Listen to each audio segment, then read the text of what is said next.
Mainit na pinag-uusapan ng mga netizen ang umunay pagbaba ng ratings ng It's Showtime sa mga araw na pansamantalang hindi napapanood si Vice Ganda. Bagamat wala pang opisyal na datos na nagpapatunay nito. Marami ang nagbahagi ng kanilang opinyon sa social media tungkol sa naging takbo ng programa habang walang pangunahing host.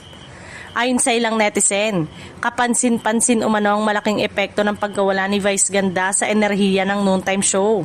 Para sa kanila, si Vice ang isa sa pinakamalaking dahilan kung bakit mas masaya, mas makulay at mas may buhay ang bawat episode ng It's Showtime.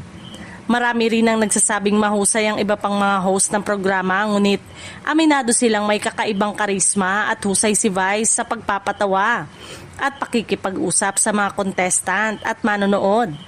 Dahil dito, hindi umano maiiwasang hanapin siya ng mga loyal viewers.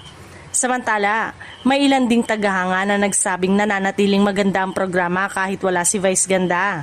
Ayon sa kanila, ginagawa ng buong It's Showtime family ang kanilang makakaya upang mapanatiling masaya at entertaining ang bawat episode habang hinihintay ang kanyang pagbabalik. Sa kabila ng iba't ibang opinyon, wala pang opisyal na pahayag mula sa It's Showtime kung kailan babalik si Vice Ganda. Sa ngayon, patuloy pa ring inaabangan ng maraming manonood ang pagbabalik niya sa It's Showtime. Para sa kanyang mga taga-suporta, iba pa rin ang sigla at saya ng programa kapag naroon siya habang nananatiling buo ang suporta nila sa buong It's Showtime family.